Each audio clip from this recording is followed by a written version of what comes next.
రాష్ట్ర యువతకు ఉద్యోగ ఉపాధి అవకాశాలు కల్పించడమే లక్ష్యంగా నిరుద్యోగులు లేని రాష్ట్రంగా ఏపీని తీర్చిదిద్దడమే ధ్యేయంగా కూటమి ప్రభుత్వం పనిచేస్తుందని గన్నవరం ఎమ్మెల్యే యార్లగడ్డ వెంకట్రావు అన్నారు.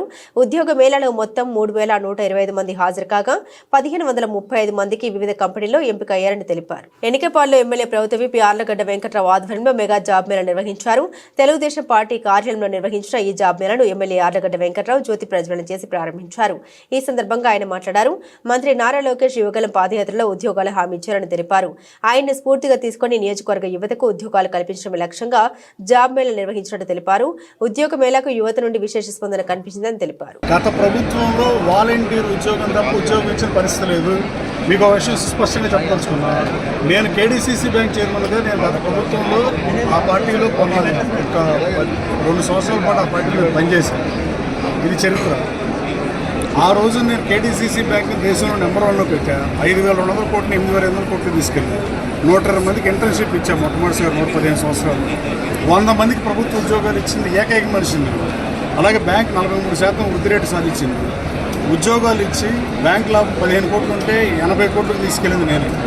ఇన్ని చేసి నన్ను చైర్మన్గా తీసేసిన పరిస్థితి. 13 జిల్లాల్లో దేశంలో నెంబర్ 1 స్థానంలో పెట్టే బ్యాంక్ అయినా నన్ను తీసేసి మరి అది గత ప్రభుత్వ పనితీరు. ఇది మంచి ప్రభుత్వం. ఈ ప్రభుత్వంలో ఉద్యోగ ఉపాధి అవకాశాలు కల్పిస్తాక పనిచేస్తాం. యోగాలో నారా లోకేష్ బాబు చెప్పాడు 20 లక్షల మందికి ఉద్యోగ ఉపాధి అవకాశాలు కల్పిస్తూ ధ్యేయంగా పనిచేస్తాను. ఆ దిశగా పనిచేస్తున్నాడు. 10,000 ఉద్యోగాలు టీసీఎస్ ఎట్టయితే వచ్చిందో, ఇప్పుడు గూగుల్ ఎలా అయితే వస్తుందో, రాబోయే కాలంలో డేటా సెంటర్ కూడా వచ్చే పరిస్థితి ఉంది. అలాగే ఐటీ కంపెనీలు వచ్చే పరిస్థితి ఉంది వైజాగ్కి. ఇక్కడ కూడా ఎట్టి పరిస్థితులు తీసుకొస్తున్న లక్ష్యం. ఇవాళ స్పీడ్ ఆఫ్ డూయింగ్ బిజినెస్ మారి is of doing business speed of doing business మారింది మీరు చూస్తున్నారు. అది రిలయన్స్ కానీ ఎన్నో కంపెనీలు రాష్ట్రం వైపు దేశం చూసే పరిస్థితులు ఆల్రెడీ రాష్ట్రం ఉంది. పతనం అంచున ఉండిపోయిన ఆంధ్రప్రదేశ్ రాష్ట్రాన్ని మళ్ళీ గాడిలో పెట్టి ఫర్దర్గా పరుగులు పెట్టించే దిశగా ఈ ప్రభుత్వం పనిచేస్తున్నారు. మీకు ఏమాత్రం సందేహం లేదు.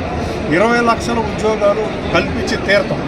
దీనికి తార్కాను నా నియోజకవర్గం మల్లవల్లిలో 15,000 మందికి, ఈ నియోజకవర్గంలో ఇందాకే చెప్పాను మీడియా సభలో 15,000 మందికి ఉపాధి అవకాశాలు కల్పించకపోతే నేను ఓటు అడగనని చెప్పి ఎన్నికలు. ఆ 15,000 30,000 ఇస్తామని ముఖ్యమంత్రి గారు విజన్ 2047లో పెడతాం. ముఖ్యమంత్రి గారికి ధన్యవాదాలు చేస్తాం. రాబోయే కాలంలో మల్లవల్లి 420 కంపెనీలు రావడం ఖాయం. ఆ 479 ఎకరాల అసైన్ ల్యాండ్ కూడా ఏపీఐసి కేటాయిస్తే ఆ పనిలో ఉన్నాం. ఆ 183 కంపెనీలు కూడా వస్తే ఒక్క మల్లవల్లే 40-50 వేల మంది యువతకు ఉపాధి అవకాశాలు కల్పించే దిశగా ఉంది.